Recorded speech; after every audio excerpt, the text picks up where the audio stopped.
Good Morning Britain presenter Martin Lewis clashed with Business and Trade Secretary Jonathan Reynolds over the Labour government. Good Morning Britain presenter Martin Lewis and Minister Jonathan Reynolds clashed over the Labour Party's handling of rising taxes.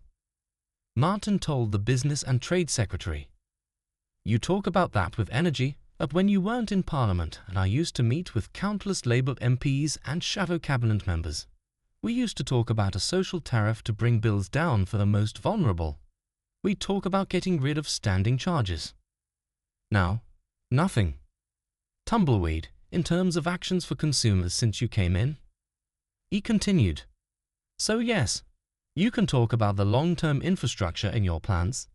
Why aren't you doing something more immediate with an 18% rise in energy since you came into power for 2/3 of households in England, Scotland and Wales?"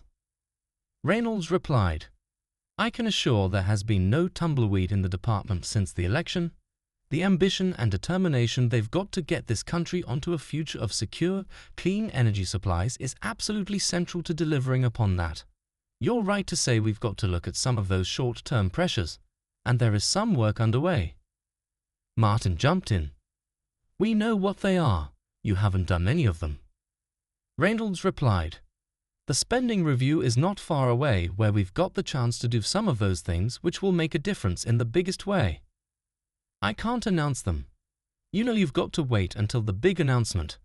But we are absolutely aware of the pressures in place. But we need a long-term plan, as well as relief for people in the short term." Martin hit back, "Forgive me, I think the government seems to have a bit of a wait problem, because every time I ask it something, it tells me to wait. I wrote to the Secretary of Energy about smart meters. We have a perverse targeting that means companies are fined if they don't install smart meters, even if they don't work. They have to install them, and yet, they don't repair smart meters because the target is to install them as opposed to repair broken ones."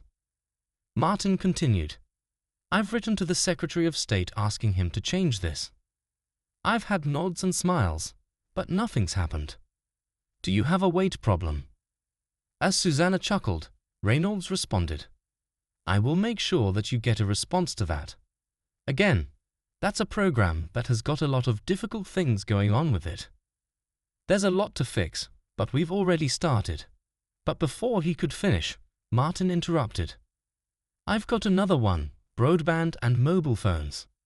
For years, we've had above-inflation mid-contract price hikes. The regulator has finally changed that, so new customers can get told before they get a bill exactly how much it will go up. That is an improvement, but those rises are actually bigger than the inflation price hikes we had before. You're allowing over-inflation price hikes, which is inflationary and will continue a vicious cycle."